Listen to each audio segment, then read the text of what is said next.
Comment allez-vous? Très heureux de vous retrouver. Excellent mardi, bonne fin de journée, bon début de soirée. Je suis surexcité, l'êtes-vous? Tout est en place. Chapitre second, face à face, premier tour. Canadien de Montréal, Lightning de Tampa dans la baie du même nom. J'y reviens dans quelques instants. Ce soir, les Sabres peuvent accentuer à leur avance sur les Bruins à 2-0 dans cette passionnante série. Les Kings peuvent-ils embêter l'Avalanche au point de gagner un match dans le Colorado? Ça serait étonnant. Est-ce que The Bear, André Tourigny et son mamotte peuvent rentrer en Utah avec une victoire en poche contre les Golden Knights de John Tortorella, qui ne regarde plus derrière depuis l'avenue du vétéran coach que l'on dit pourtant tortionnaire. Tous ces matchs sur nos antennes avec, bien entendu, en chef de file TVA Sport dès 18h, le deuxième duel entre le Canadien et le Lightning à Tampa Bay. Hier, les Sénateurs avaient finalement les Hurricanes de la Caroline dans les câbles. Pourquoi?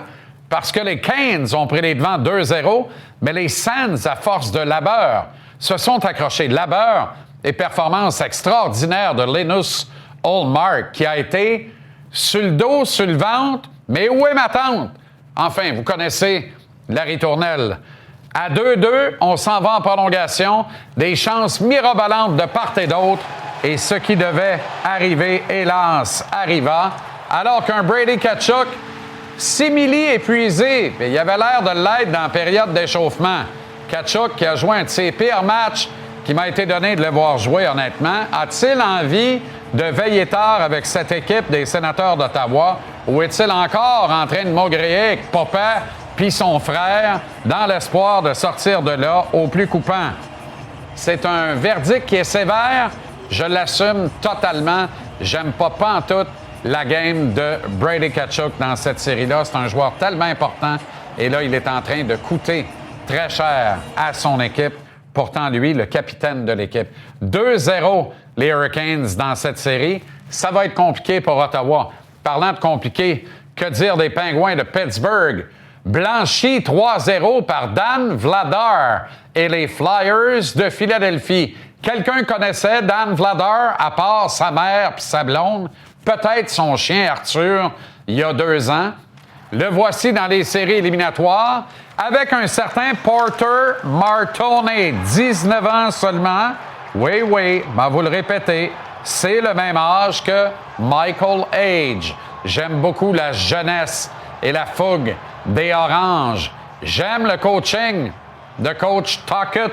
Philadelphie en avant 2-0 dans une bataille de la Pennsylvanie qui, jusqu'à maintenant, refuse de lever, littéralement. Maintenant, à Edmonton, les Ducks d'Anaheim sont débarqués pour connaître du succès, surprendre la face du hockey, tenir en échec Connor McDavid. Ça a fonctionné? Pas tant. Victoire des Oilers, in extremisto, me direz-vous. Victoire pareille. 4-3 sur les Ducks qui vendent chèrement leur peau. Edmonton ne peut pas espérer grand-chose avec Connor Ingram devant le filet. Je le maintiens. Et alors qu'on croyait les Stars de Dallas KO technique, eh bien voilà qu'ils se sont relevés en gagnant 4-2 filet désert. Série égale à 1 partout contre le Crazy Wild du Minnesota. Cette série sera fascinante. Elle est désormais bel et bien lancée.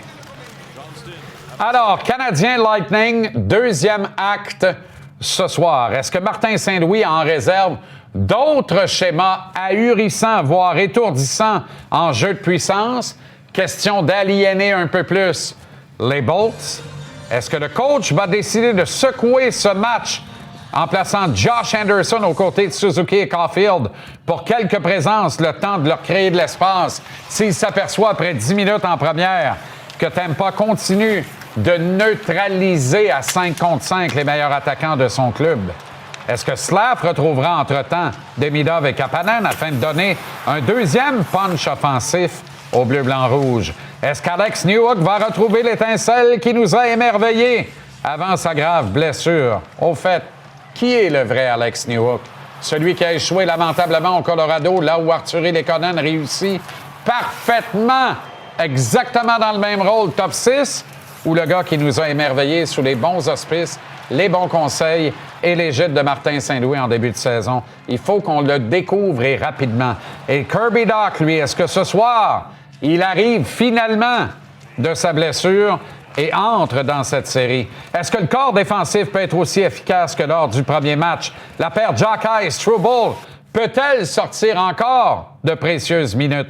Enfin, est-ce que Jakub Dobeš peut être à nouveau bien supérieur à Andrei Vasilevskiy? Autrement dit, est-ce que ce jeune groupe habitué de sortir de grands matchs au pied du mur peut le faire alors qu'il est en parfait contrôle de la série à cette heure-ci encore? Mine de rien, malgré tout le bien qu'on en dit, le Canadien n'est toujours pas assuré de disputer plus de matchs que lors de sa sortie rapide en 5 rencontres contre Washington il y a un an. C'est un fait, il est irrévocable. Autant que tu gagnes ce soir en jouant ton meilleur match sous l'air, Martin Saint-Louis, Tampa Bay, je te le dis, te battra jamais 4 fois sur 5.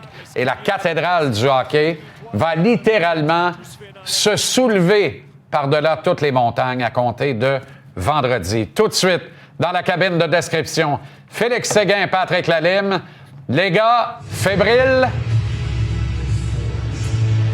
Ben oui, parce que le match peut changer bien des choses, des données dans cette série. Et tu le dis très bien, le Canadien gagne ce soir.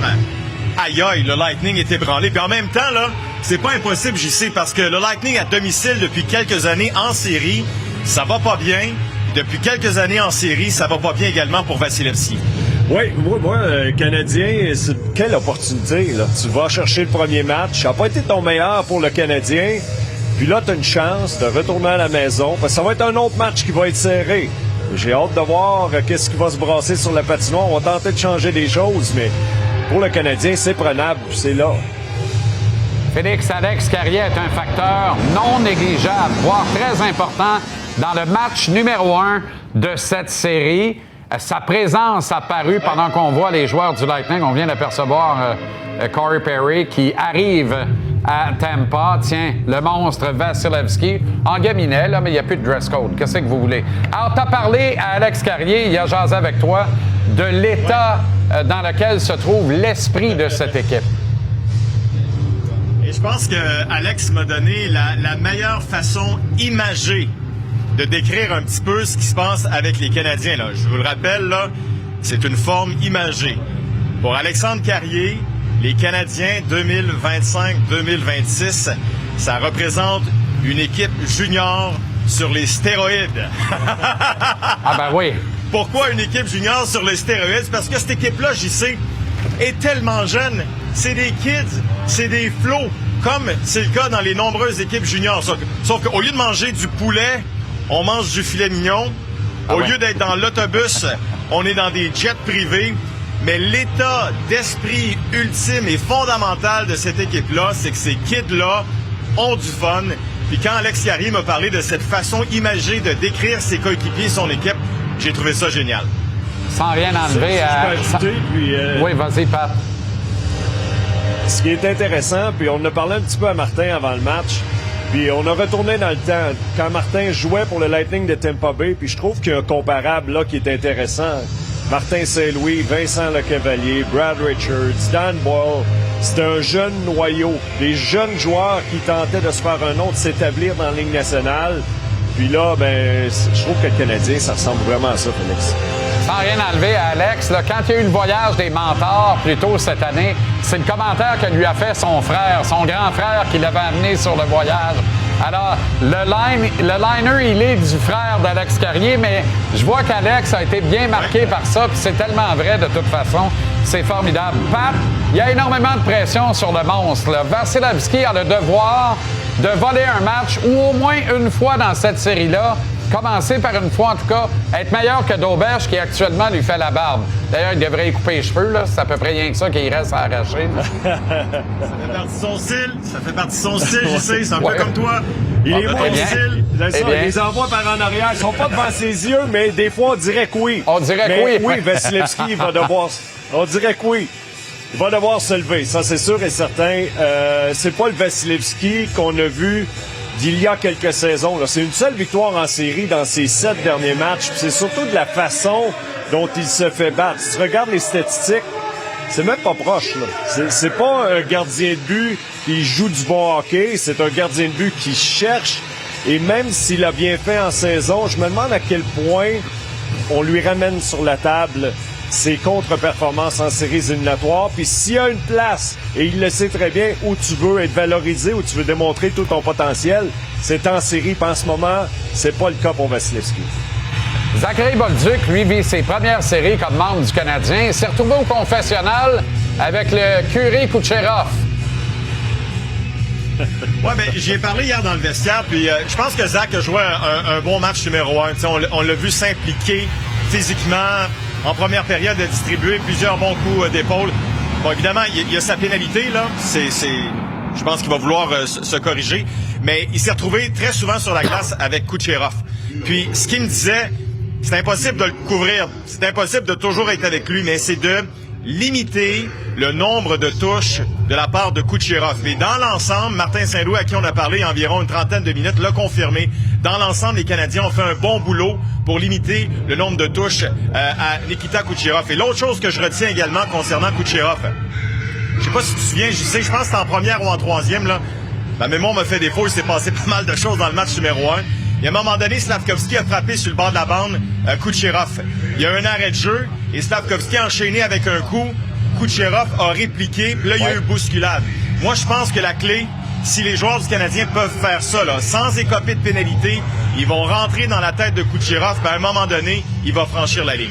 Je t'annonce que c'est déjà fait, si tu veux mon avis, puis je pense qu'on est un peu dans la tête de pointe aussi. Et parce que Tampa frappe sans gêne, Suzuki et Caulfield, on va pas commencer à se gêner. On frappe le clou de girofle, on frappe le petit point, puis bonsoir. C'est le reste, c'est l'histoire, puis elle continue de s'écrire.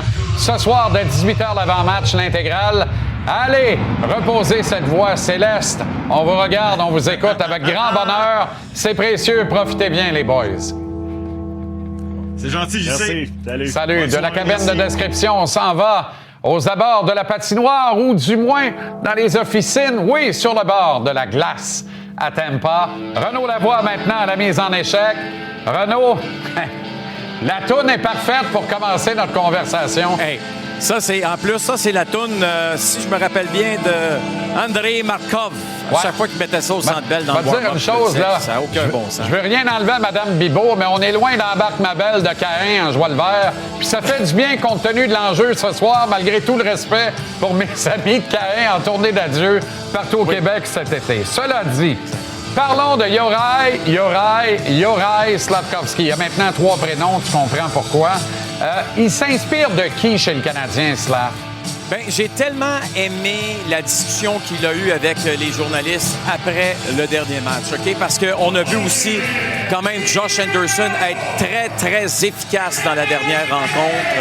C'est un homme qui utilise très, très bien sa vitesse, Josh, et non seulement sa vitesse, mais son physique. Il est assis à côté de qui? Juraj Slavkovski dans le vestiaire, il est assis à côté de Josh Anderson. Josh, là, pour nous, c'est quelqu'un qui est réservé, qui ne parle pas nécessairement beaucoup, il n'est pas flamboyant. Par contre, avec les jeunes coéquipiers de l'équipe, avec un gars comme Slavkovski, il tente constamment de les aider. Tu sais, je t'avais parlé il y a quelques semaines de Joe Veleno, qui a remplacé Anderson qui était blessé. Qui aidait Joe Veleno pour travailler avec lui dans ce qu'il faut faire sur la patinoire? Josh Anderson. C'est le vétéran qui vient aider les plus jeunes. Comme lui, Josh, lorsqu'il a été plus jeune, il y avait un vétéran ou des vétérans qui venaient l'aider. On a posé la question, justement, à Juraj Slavkovski sur l'impact d'un Anderson, d'une certaine façon, non seulement sur l'équipe, mais aussi sur lui. Randy's fast. He plays really physical. I'm trying to get to that level of physicality. Obviously, he's still stronger and faster. When he goes hit guys, I kind of slow down every time for some reason. Je pense qu'il est un bel exemple pour Slav de voir comment que Andy utilise sa vitesse pour amener sa pesanteur. Tu peux pas avoir de la pesanteur si tu n'as pas de vitesse. Tu peux être le plus gros, pas de vitesse. ça va être tough. T'sais. Fait que je pense que c'est une belle règle. Renaud, il n'y a évidemment aucun changement à l'alignement ce soir. Le contraire aurait été quand même étonnant. La série est encore jeune et le Canadien a gagné le match numéro 1. Et certains voient ça comme un désaveu complet à Brendan Gallagher, comme s'il avait chaussé des patins dans le chandail bleu-blanc-rouge pour la dernière fois. Je pense qu'on conclut rapidement de cet état de fait. Hein? Exactement, parce que les séries, plus elles sont longues, plus vous avez besoin, évidemment, de votre profondeur. Et présentement, Joe Veleno, Brendan Gallagher font partie de la profondeur des Canadiens de Montréal. Ce ne sont pas de mauvais joueurs. Ils attendent tout simplement leur tour. Ce matin, Brendan était sur la glace comme à l'habitude. A travaillé sur ce qu'il devait faire. Maintenant, on a parlé de Josh Anderson il y a quelques instants. Là. C'est lui qui a le A sur son chandail à la place de Brendan. OK? Est-ce que Brendan, lui, continue d'être impliqué de ce côté, malgré le fait qu'il ne sera pas au banc avec ses coéquipiers ou dans le vestiaire pour la rencontre de ce soir? On va écouter Martin Saint-Louis. Gary, comme il joue présentement, mais il fait encore partie de la culture, tu sais. Puis, il est capable d'adapter pareil, même s'il joue pas. Mais c'est sûr, quand il n'est pas dans le line-up, ben, c'est pas comme s'il ne peut pas continuer, tu sais. Fait que c'est le côté culture, le côté leadership et tout. Fait que je pense qu'on a assez de leaders dans l'équipe pour être capable de continuer. Mais Gary continue à leader pareil. Intéressant. Renaud, John Cooper a le dernier changement encore pour le match de ce soir. Ça a des allures de cadeau empoisonné pour Coach Cooper parce que rien ne lui a vraiment réussi dans le match numéro 1. Force est de l'admettre au final. Quoique, il pourrait toujours dire à 5 contre 5 qu'on a été la meilleure équipe sur la glace. Est-ce qu'il va commettre les mêmes... Hein? Oui, entre guillemets, parce que c'est pas si évident que ça. Non, en fait, si tu le permets, là, juste 2 petites secondes, c'est pas parce que le Canadien en a lancé puis que le Lightning en a 14 que le Lightning a plus d'occasions de marquer. Ils en ont une. Exact. Une à 5 contre 5. Les Canadiens en ont 8. Continue. OK. Est-ce que Cooper va commettre le même impair ce soir dans les match-ups de trio? Ça, là, vraiment, c'est... Personnellement, là, en début de 3e période, c'est ce qui m'intéresse le plus. Comment John Cooper voit les choses? Parce que si tu m'avais dit, là, avant le début de la série, là, regarde bien ça, mon Renaud, là, le trio d'Alex Newhook va prendre le trio de Brayden Point puis le mettre dans sa poche en arrière, j'aurais dit, pas sûr de celle-là, moi-même, pas du tout, OK? Mais c'est ce qu'on a vu. Est-ce que ça rentre dans la tête de l'entraîneur-chef, ça, John Cooper? Mais ça, s'il fait ça, John Cooper, là, de continuer Newhook sur, évidemment, Point, bien là, ça nous amène à Philippe Danault. Lui, Philippe Danault, là, il joue contre qui? Là, il joue contre Yannick Gourde. C'est sûr qu'à Montréal, quand Martin Saint-Louis va avoir un autre... il va avoir le dernier changement. Ça va être là aussi le jeu du chat et de la souris qui va se poursuivre. On a demandé à Philippe Danault, lui, comment il voyait ça, justement, le fait qu'on le place dans une position où il neutralise quand même de très bons joueurs. Je me souviens en 2021, c'était la même chose. Le match avec la troisième année aussi, qu'on jouait ici. Donc, on prend ça comme du respect, puis on continue à faire le job le mieux qu'on peut, puis amener l'énergie. Les autres, ils font un job aussi, donc c'est construire un match à fois. J'adore les mêlées de presse en plein air. Renaud, bonne soirée, bon match. On vous regarde avec grand intérêt. Salut Jean-Charles, passe une belle soirée, bon match ce soir. On ira rejoindre un rassemblement partisan à la cage brasserie sportive de Boucherville avec Kevin Crane Desmarais tantôt. Le coach Danny Dubé s'en vient, les agitateurs de Rooster et Lappy et Marinaro tantôt après Denis Casavant, Alex Picard.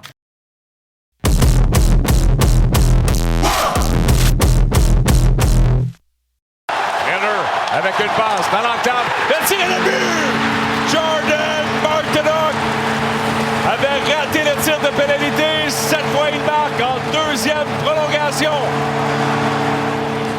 Notre ami le baron dirait probablement « Adieu vos vaches cochons ». C'est... Quel monde cruel, les gars. Un si grand match de la part d'à peu près tout le monde, surtout Linus Ullmark qui méritait un bien meilleur sort. Mais quand ton capitaine se le prend 2 mains comme ça, tu vas avoir bien de la misère contre le meilleur club de ton association. Ouais, disons qu'hier, on a raté plusieurs chances. On avait une grande performance de Linus Ullmark, je sais, devant le filet des Sénateurs hier. Ensuite, on a eu des chances de marquer incroyables. À partir de la mi-deuxième période, les Sénateurs ont pas mal contrôlé le jeu là, en fin de deuxième, en troisième période et dans les 2 périodes de prolongation. Mais quel match incroyable. Surtout aussi avec tout ce qui s'est passé avec le but gagnant. Ma meilleure description hier, c'est le but gagnant de Mark Jankowski qui ne passera pas à l'histoire parce que le but a été refusé. Alors, on croyait à ce moment-là avoir gagné. Finalement, on s'en va à la reprise et on a vu qu'il y avait eu un hors-jeu de la part des Hurricanes. Le but est annulé. On donne un tir de pénalité à Jordan Martinook. Il rate son tir de pénalité et il marque le but gagnant en deuxième prolongation. Incroyable. C'est du jamais vu. Quel scénario. OK. Ailleurs, Leon Draisaitl revient à un impact immédiat. Le contraire aurait quand même été surprenant, Alex. Oui, c'était quand même surprenant hier, hein, la performance de Draisaitl. Et impact immédiat, récolter des points. Mais c'est drôle parce qu'à chaque fois qu'un joueur vedette revient, on se dit, on pense qu'il va produire tout de suite puis ça va être facile. Non, mais c'est la même chose pour qu'un joueur vedette revienne ou qu'un joueur de troisième trio qui a manqué 14 matchs revienne. C'est pas évident, mais le talent a pris rire dessus, puis c'est ce qui est arrivé, le Denis. 22 minutes 6 hier, lui qui n'avait pas joué depuis il avait raté les 14 derniers matchs de l'équipe, avait raté 1 mois en raison d'une blessure. Termine avec 2 mentions d'assistance. Ça a été bon également au cercle des mises en jeu, 60 d'efficacité. Et aucun point de Connor McDavid hier. Alors ça, c'est intéressant de voir les Oilers gagner un match sans contribution du vainqueur du trophée Hart Rock. J'ai hâte de voir comment les jeunes Ducks vont réagir et rebondir de ça parce qu'ils peuvent se dire on en a assez fait pour gagner ce soir dans plusieurs phases du jeu. Je rappelle que c'est Connor un grand de l'autre bord. Là. Ça va faire. Tu sais, à un moment donné, amène des rondelles au filet, ça va finir par marcher. Je pense que ça va être la donne, donc le Picsou derrière le banc pour les prochains matchs. Parallèlement à Canadiens et Lightning ce soir, match numéro 2. Quelle série, les Bruins et les Sabres. Et Marco Sturm vous laisse perplexe avec ses commentaires, les gars? Bien, ça a débuté avant même la série. Rappelle-toi, là, il a envoyé une flèche au Sabres de Buffalo en disant que les Bruins étaient plus gros, plus grands, plus forts, plus costauds. Écoute, là, les Sabres de Buffalo n'ont pas fait les séries. Là, ça fait 14 saisons. Je pense qu'ils n'ont pas besoin de motivation supplémentaire. Et là, en plus d'en rajouter par rapport aux Sabres, là, il a attaqué ses propres joueurs après le match numéro 1 et a envoyé une flèche au trio de Pavel Zacha qui a été sur la glace pour 3 buts en disant qu'il pouvait être bien meilleur que ça. Je sais pas pour toi, là, mais ça fait un match là, dans la série, puis là, déjà, c'est le centre d'attention de cette série-là. En tant qu'entraîneur, tu veux t'effacer, tu veux laisser les projecteurs à tes joueurs. Idéalement. Mais c'est ça. Mammoth Golden Knights, c'est de valeur parce que si Golden Knights ne change pas de coach, je pense qu'on a une histoire différente, puis peut-être qu'ils sont même pas face à face parce que le classement se dessine autrement. Mais avec Tortorella, Vegas semble avoir retrouvé sa superbe. Aucune défaite en temps réglementaire depuis qu'il est derrière le banc. Et ce que Tortorella fait bien, c'est qu'il laisse son club de vétérans jouer. Et ils l'ont fait lors du premier match. Cette équipe-là est revenue à son identité, là, de frapper puis de jouer avec vitesse. Puis c'est pas évident pour le jeune Mammouth. On vous regarde avec intérêt, les gars. Merci infiniment. Bonne soirée. On se la souhaite aussi longue qu'hier. Pas trop longue. OK, correct. Marinaro s'en vient. Il y aura le coach Danny Dubé, les agitateurs Antoine Roussel et Maxime Lapierre également. On vous lâche pas. C'est bien lancé. Duel numéro 2, Canadien Lightning à notre antenne ce soir, ici à TVA Sport, comme toutes les autres rencontres de ces séries du printemps 2026. Restez là.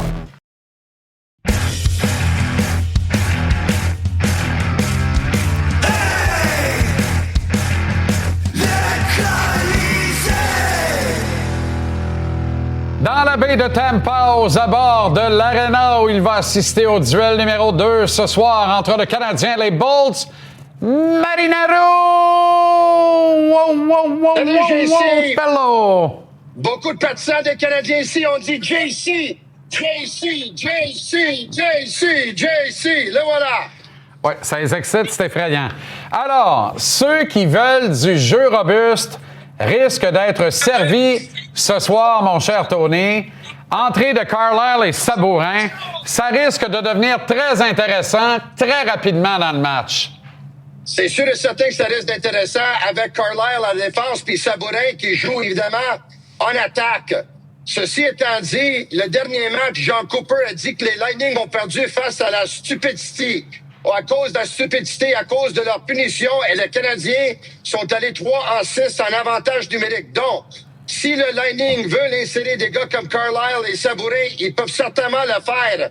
Mais si jamais il prend en punition puis les Canadiens marquent en avantage numérique tôt dans le match, je pense que ça va mettre fin au geste d'intimidation que le Lightning pourrait peut-être avoir.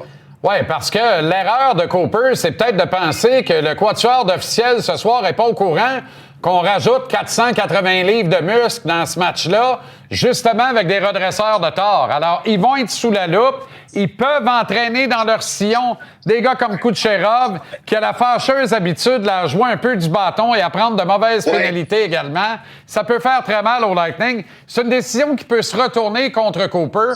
Je la trouve audacieuse un peu. Je sais pas ce que tu en penses, là. C'est audacieuse, mais évidemment, lui, il essaie de donner de l'énergie à son équipe parce qu'il trouvait peut-être que son équipe manquait d'énergie puis manquait de robustesse lors du premier match. On dirait même qu'à certains moments, ils étaient un peu découragés. Lors de leur entraînement hier, ils avaient l'air d'une équipe découragée aussi, dont lui il a peut-être besoin d'un électrochoc. Tony, est-ce que Jayden Struble et Albert Jacquet peuvent nous offrir encore entre 10 et 12 minutes de qualité? J'entends par qualité une présence physique, certes, faire respecter l'ensemble de leurs coéquipiers et ne jamais commettre de bourde qui ouvre la porte à des chances de marquer de qualité pour les bons attaquants du Lightning de Tampa Bay. Je vais aller plus loin, JC. Si jamais c'est un bon début de match pour le duo Struble-Jacquet, je pense qu'il pourrait même avoir plus de minutes de temps de jeu ce soir parce qu'évidemment, le Canadien ont déjà un match d'avantage sur le Lightning. Et deux, je vois très mal Lane Hudson jouer 29 minutes pour un deuxième match consécutif. Donc, le fait que le Canadien en avance de 1-0 et le fait qu'Hudson a joué 29 minutes lors du dernier match, si jamais le Canadien part bien la rencontre, on pourrait voir Jacquet et Struble pour plus que 10 minutes et plus que 13-14 minutes. Es-tu d'accord avec moi pour dire que le Canadien doit sortir son match A et que c'est son match le plus important de la saison ce soir? Je t'explique. Si tu bats le Lightning une deuxième fois en jouant comme si à une défaite était éliminée, tu t'en vas en vacances, tu rentres à Montréal en avant 2-0 et tu peux toujours te dire, ça se peut qu'ils nous battent, mais ils ne battront jamais 4 fois en 5 matchs. Ultimement, tu gagnes ce soir, tu gagnes la série. Tu perds ce soir et le spectre de jouer seulement 5 matchs en première ronde, comme il y a un an, devient bien réel. La pression bascule complètement si le Canadien ne gagne pas ce soir. Ça serait trop facile de prendre le raccourci de dire « On a volé un match à l'étranger, on les a où on les voulait ». Non, tu dois voler le match de ce soir. Il est très important. JC, qu'est-ce qu'on sait des séries éliminatoires? C'est pas un sprint, c'est un marathon. Et passer à travers puis gagner la Coupe Stanley, évidemment, c'est pas facile. Une des choses que tu peux faire de mettre tes chances de côté est débarrasser de ton adversaire le plus tôt possible. Les balayer en 4 ou gagner un match, une série en 5. Il y a beaucoup qui peut se passer d'ici la fin de cette série-là, mais c'est sûr et certain que le Lightning, eux, doivent jouer un excellent match ce soir. Parce que si le Lightning perd ce soir, est-ce qu'ils sont capables de gagner 2 matchs à Montréal? Oui. Est-ce que je pense que ça va arriver? Non. Donc, si le Canadien gagne ce soir, je vois mal le Canadien perdre 4 leurs prochains 5 matchs. Mais encore une fois, impossible. C'est du sport professionnel, là. C'est pas un téléroman, là. C'est pas Days of Our Lives, là. N'importe quoi peut arriver. Oh, je préfère General Hospital, mais c'est une autre histoire. Alex Newhook doit montrer le visage que l'on a vu en début de saison et non pas celui sur lequel l'Avalanche du Colorado a démissionné. Il y avait l'air du kid sur lequel l'Avalanche a démissionné dans le premier match de la série. Tu lui as parlé ce matin. Qu'est-ce qu'il raconte? J'ai parlé, oui. Les Canadiens n'ont pas tenu d'entraînement matinal. Ils ont reçu les membres des médias à leur hôtel qui est environ à 15 minutes, 20 minutes de l'aréna, du Benchmark Arena. Ce qui est intéressant parce que la dernière fois qu'ils étaient ici, ils ont joué peut-être à 1000 mètres ou 500 mètres de l'aréna. Puis aujourd'hui, ils sont à 20 minutes de l'aréna. Moi, j'ai posé la question à Newhook. Est-ce que tu penses que est-ce que tu sens moins de pression pour produire offensivement en sachant que ta priorité numéro 1, c'est de limiter le trio de pointe Kucherov et Gonzalez. Et il dit, effectivement, je le sens moins de pression. C'est sûr que je vais contribuer au niveau de l'attaque. Mais la priorité numéro 1, c'est de limiter ces joueurs-là. Et il dit, c'est tout un défi. Puis j'ai beaucoup de plaisir à ça. C'est un grand défi. OK, Tony. En terminant, je te suggère ceci. Si après 10 minutes en première, il n'y a toujours pas d'espace et personne chez le Canadien, surtout le premier trio, est capable de s'en créer, on insère Anderson pour quelques présences à la place de Slav, puis on réunit Slav à Kapanen et Demidov. Puis on va chercher un one-two punch, on crée de l'espace pour Suzuki Caulfield, puis on mélange Cooper encore un peu.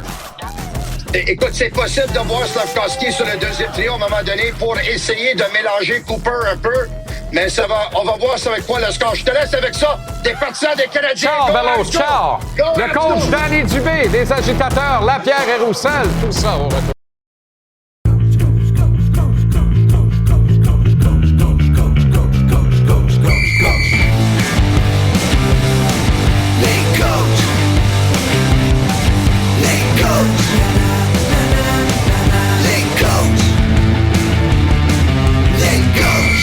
En direct de la baie de Tampa, à l'intérieur de l'édifice théâtre du match numéro 2, du face-à-face entre le Canadien et les Bolts, le Lightning de Tampa Bay ce soir, le coach Danny Dubé. Danny, on commence avec le jeu à 5 contre 5. Tu nous l'as répété très souvent cette saison. Ouais. C'est là que ça se décide pour 8 minutes d'action sur 10. Pas compliqué. Oui, pas compliqué. Non, mais écoute, c'est un peu fascinant parce que, bon, c'est vraiment l'antithèse qui s'est produite au dernier match. Mais, tu sais, moi, je pense pas que tu vas voir un autre match avec autant de pénalités. Hey, le Canadien a joué 43 minutes à 5 contre 5. Là. 43 minutes. C'est sûr que John Cooper, c'est très bien que si tu enlèves de l'avantage numérique aux Canadiens, tu leur enlèves de l'oxygène. Là. Ça fait que, pour moi, c'est assez évident. Je fais un exercice qui est que je fais habituellement pour essayer un peu de déterminer la force de frappe. Puis je trouve que c'est un exercice qui est assez payant. Là. Je prends simplement les points à générer à 5 contre 5. Je divise par le nombre de matchs. Je choisis les attaquants les plus utilisés, les 9 premiers.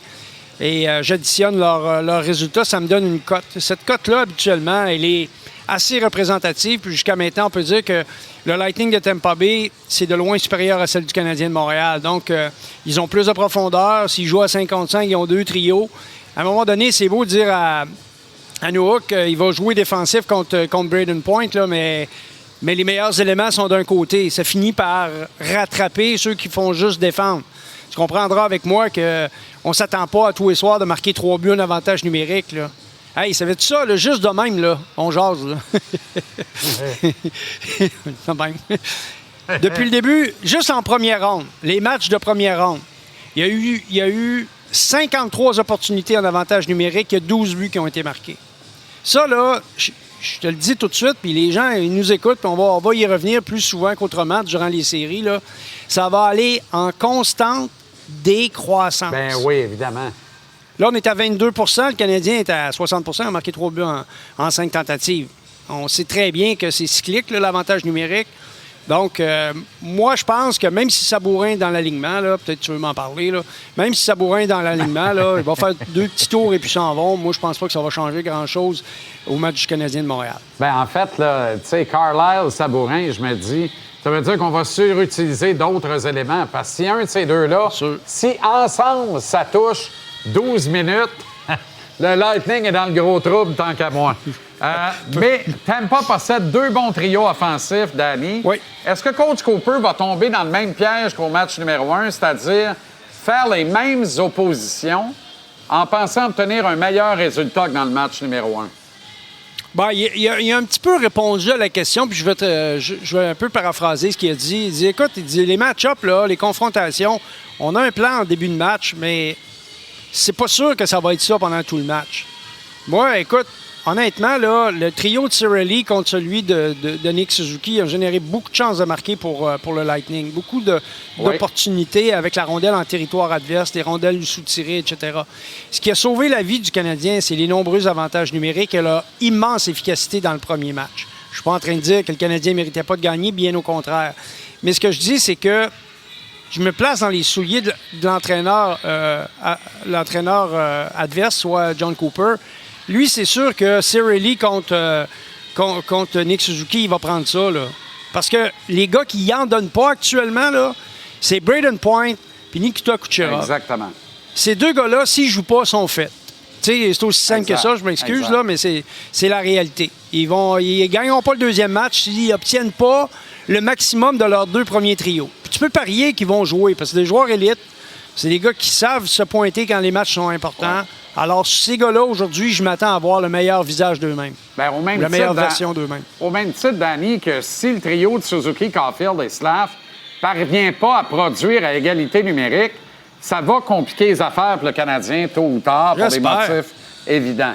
Tu veux un plus grand volume de tir au filet, hein? Est-ce que c'est de nature à souffler dans les pneus de Vasilevski qui semble un peu à plat actuellement? Oui. Ben écoute, moi, je pense qu'à un moment donné, ça devient une question statistique, c'est mathématique. Là. Lui, c'est un gardien de 912 cette année. Ça veut dire que c'est le nombre de buts qu'il a donné, c'est à cause de l'avantage numérique. Dans l'enclave, là, dans la zone qu'on appelle la zone dangereuse, il a donné le même nombre de buts que Dobesch. Il a donné 2 buts. Sauf qu'il y a eu 11 tirs de la zone dangereuse, tandis que Dobesch en a eu 5. Tu peux parier qu'on va aller se stationner devant Dobesch ce soir, plus particulièrement, parce que le Lightning de Tampa Bay, c'est la 2e meilleure équipe dans le nombre de buts marqués dans la zone, dans le bas de l'enclave, donc dans la zone dangereuse. C'est pas tout le monde capable de marquer des buts de là. Eux, ils le font mieux que la majeure partie des équipes de la Ligue nationale. Ils ne l'ont pas fait au dernier match, mais leur pourcentage est très élevé. On en conviendra. Ils ont 2 tirs. Dans cette zone-là, ils ont marqué 3 buts. Il y a 2 tirs. Il y a 5 tirs, ils ont marqué 2 buts. J'étais en train de me mêler dans mes pinceaux. 2 tirs, ils ont marqué. Sur 5 tirs, ils ont marqué 2 buts dans cette zone-là. Donc, Dobesch va être sollicité, ça, c'est clair. Là. Aucun doute. Et il faut solliciter Vasilevski aussi. Meilleure présence au filet de Vasilevski, tu l'as bien dit. Les buts se marquent profondément dans l'enclave. Juste 2 tirs de la part des défenseurs à 5 contre 5 au dernier match. Un tir de Jacky, un tir de Hudson. Donc, ça revient toujours aux mêmes éléments. Si tu es capable d'établir ton échec avant, tu vas récupérer des rondelles. Tu récupères des rondelles, tu es en échec avant, tout le monde est descendu. Les points d'appui sont libres. Si les points d'appui sont libres, on peut décocher des tirs. C'est pas obligé d'être des tirs puissants. Ils doivent trouver des rondelles à tête chercheuse. Il faut que ça se rende au filet. Ça prend des Henderson en avant du filet comme l'autre soir. Le but refusé, là, écoute, c'est 3 tirs dans tout le match, 2 à 5 contre 5, puis il a réussi à marquer un but là-dessus, qui a été refusé parce que la rondelle avait été touchée plus haut que la hauteur permise. C'est quand même génial, mais il ne marchera pas tous les soirs, ça prend du volume. En résumé, Danny, le Canadien peut et doit être meilleur. Le match A doit sortir ce soir. C'est tellement important, cette 2e victoire-là. Ben oui. Parce qu'après ça, là, ils ne battront pas 4 fois en 5 soirs. Là. Pas que c'est mathématiquement impossible, mais dans les faits, ça va être compliqué pour ce club du Lightning, en tout cas. Tu as tout à fait raison. Bonne soirée, bon match, Danny. Merci infiniment. Toujours aussi. Un plaisir. Salut. Bye-bye. On s'en va aux agitateurs maintenant. Maxime Lapierre et Antoine Roussel. Oh, juste avant, détour par Boucherville, rassemblement partisan à la cage brasserie sportive. Kevin Crane Desmarais est sur place. Kevin, comment ça se passe à cette heure-ci? Ah, les gens commencent à arriver sur place. On en attend 400 là, et ça sent déjà bon. Regardez, ça commence à remplir ici. Hey, messieurs, on est en direct à TVA Sport avec JC. Vous attendez à quoi ce soir? Oh my God! Une victoire du Canadien? Absolument, absolument. Êtes-vous surpris un peu de Josh Anderson en série? Il est incroyable. Et il est toujours assez actif et je pense qu'il est dans son élément en série. Là. Oui. On a bien de voir ça. Madame, dites-moi, ça serait bien pour nous de revenir à Montréal avec une avance de 2-0? Ah, c'est certain. C'est certain. Ils ont toute l'équipe a toutes, les joueurs ont toutes pour revenir à Montréal.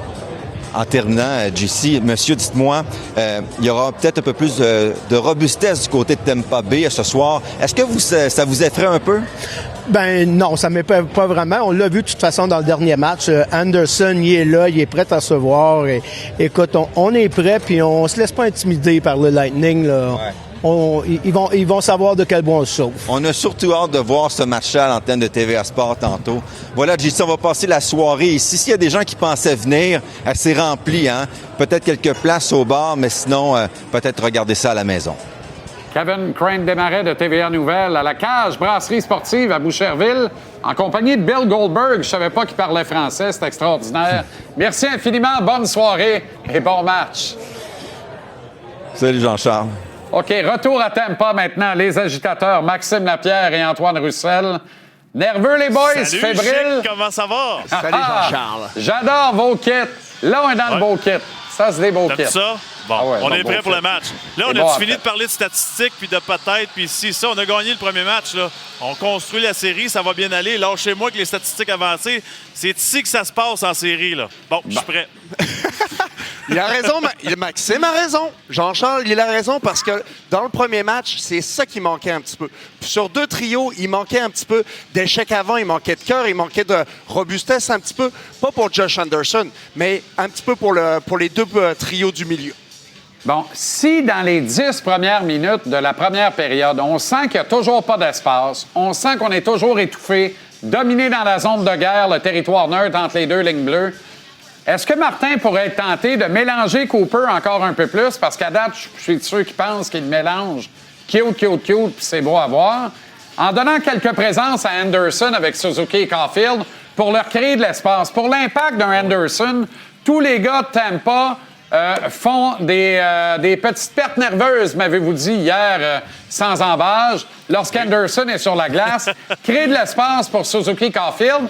Profites-en pour réunir Kapanen, Demidov et Slavkovski. Ça a tellement bien été plus tôt dans la saison. Puis tu fais ça un petit 10 minutes, tu vas chercher peut-être le premier but, faire basculer le momentum, tomber Tampa ses talons. Le feriez-vous?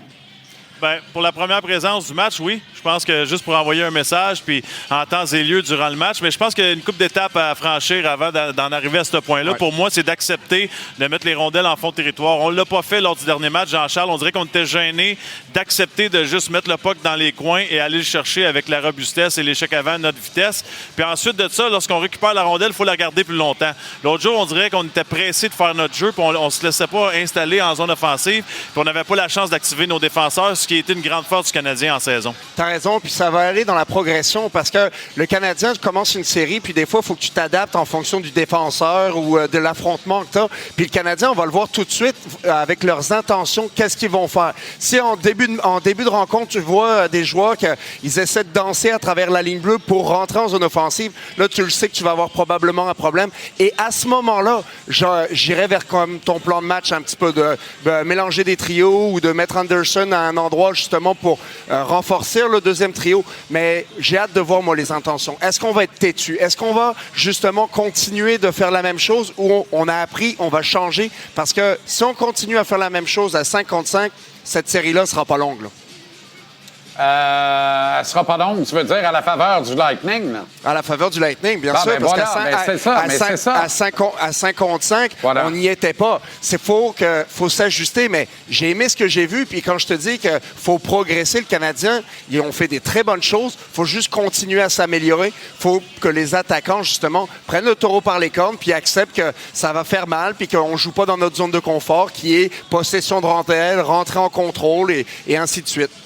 Ça serait trop facile de rentrer à Montréal en disant « La job est faite, on en a gagné 1 sur 2 à Tampa. » C'est la 2e plus jeune équipe de toute la Ligue nationale. Ce soir, les gars, d'accord ou pas, elle doit nous montrer, cette équipe, qu'elle a gagné en maturité, qu'elle a acquis des convictions et qu'elle est maintenant capable de flairer l'odeur du sang. Parce que si tu rentres à Montréal, dans la cathédrale du hockey en avant, 2-0, tu peux t'asseoir en disant « C'est pas fini. » Mais s'ils nous battent 4 fois en 5 matchs, parce qu'on est vraiment mauvais puis on n'est pas mauvais. Alors, ce soir, là, tu dois sortir le meilleur match de ta saison pour rentrer à Montréal en avant 2-0. Tu dois pas avoir la réaction de la nature humaine du kid qui dit « On n'est pas dans le trouble, on a gagné notre game, puis on a encore le temps de regagner. » Non, ils t'ont dominé à 5 contre 5, renverse la vapeur ce soir. Il faut approcher ce match-là comme un match numéro 7. Tu sais, des fois, d'inverser les rôles des matchs dans une série, c'est important. Puis tu as tellement raison, Jean-Charles, si tu arrives à la maison et tu mènes 2-0 dans la série, ça change tout. Pas seulement pour le Lightning qui va être en difficulté, mais pour la confiance du Canadien. Parce que c'est facile d'être porté à croire que les jeunes sont trop confiants, mais quand tu mènes 2-0 quand même avec la marge de manœuvre, tu te comportes différemment à sa patinoire. Tu es un petit peu moins gêné dans le jeu physique, justement, puis tu vas commencer à jouer de la bonne façon tout au long de la série après ça. Complètement. Puis la maturité, on en a quand même vu dans le premier match parce qu'on n'a pas donné énormément de chances de marquer.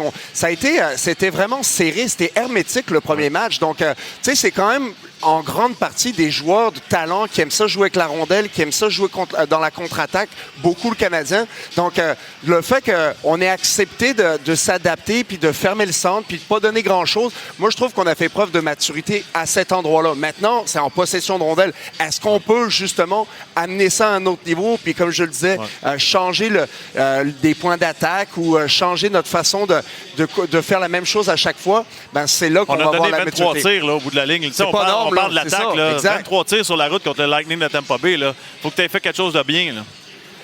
Au bout du compte, il faut augmenter le volume de tir quand même ce soir, mettre du trafic. Il faut aller voir de quoi le monstre est capable. Je parle en termes de nous offrir encore quelques offrandes, quelques cadeaux. Parce que moi, là, à date, là, tu sais, quand on regarde ça, j'aime autant la profondeur du Canadien que celle du Lightning. Je préfère le top 6 du Lightning à celui du Canadien parce qu'on n'a pas de centre véritable de deuxième trio. La nuance est toute là. Mais dans la profondeur en attaque, le bottom, on est aussi fort qu'eux autres. Je préfère notre défensive à la leur, même sans Dobson, mais eux sans Edmund. Alors, je ramène ça aux grosses pads. Donne-moi un bon goaler, maintenant un bon club. Dobech a été bien meilleur que Vasilevski. S'il continue de l'être, le Canadien est en voiture, indépendamment de tous les autres facteurs dont on vient de discuter, les gars. Oui, 100%. Mais Jean-Charles, tous les facteurs que tu viens de mentionner sont très importants et sont vrais. Mais le Lightning de Tampa Bay a remporté des Coupes Stanley. Moi, le conseil que j'ai à donner aux jeunes Canadiens, c'est attacher vos trucs pour les 10 premières minutes ce soir parce que c'est là qu'ils vont te sortir de ta zone de confort. Puis si tu es capable de résister à la tempête les 10 premières minutes, après ça, tu as une vraie chance de remporter le match. Parce que le Lightning vont tout donner lors des 10 premières minutes. Tu as tellement raison. Puis c'est comme ça qu'il faut aborder ce match-là. Puis de ne pas se faire déstabiliser, continuer d'aller un petit peu plus au filet. Le but d'Anderson, il faudrait que ça devienne un petit peu plus la norme. Puis je le sais que le Canadien ne joue pas nécessairement comme ça tout le temps, mais en séries éliminatoires, il faut que tu changes des affaires. Tu peux pas toujours faire la même chose et espérer quelque chose de différent. Ça se prend de changement d'options, changement de vision. Puis les trios, là, je le répète, là, puis j'ai l'impression de redire 3 fois la même chose, mais c'est simple. Si tu n'envoies pas la rondelle en fond de territoire ce soir, tu vas te tirer dans le pied. Cole Caulfield a dit « Nous pouvons être meilleurs, nous devons être meilleurs, nous allons être meilleurs. » Puis il a dit « Suzy et moi, on va trouver une façon de se démarquer, de créer de la magie et des étincelles. » J'ai confiance que Cole ne nous a pas menti. Il est prêt. C'est formidable. Vous l'êtes aussi et bien mis. J'adore ça. Vous prenez l'antenne dans moins de 5 minutes maintenant. Chapitre second de la bataille entre le Canadien et le Lightning dans la baie de Tampa. Bonne soirée, bon match, les gars. Merci, bonne soirée. Salut. Alors voilà comment on a vu votre mise en bouche de ce duel numéro 2 entre le Canadien et le Lightning. Il y a 3 autres matchs. Les séries se poursuivent aux 4 coins de l'Amérique et on vous les présente tous. 19h30, TVA Sport 2. Rage, Tage, Thompson et les Sabres. Crazy Sabre, hallucinant. Accueille les Bruins de Pasternak. Et bien sûr, Swayman, Buffalo en avant 1-0. Tout comme Vegas de Tortorella qui reçoivent le Mammoth de l'Utah d'André Tourigny. Et plus tard en soirée, sur TVA Sport, suivant le duel Canadien-Lightning, le choc numéro 2 entre les Kings et l'Avalanche du Colorado. L'Avalanche de Nathan McKinnon en avant, 1-0 dans cette série. Merci à une équipe remarquable. En régie et sur le plateau, nous ne sommes rien sans vous, on vous a dans le cœur. Bonne soirée, bon match. Allez, Montréal! Et à demain.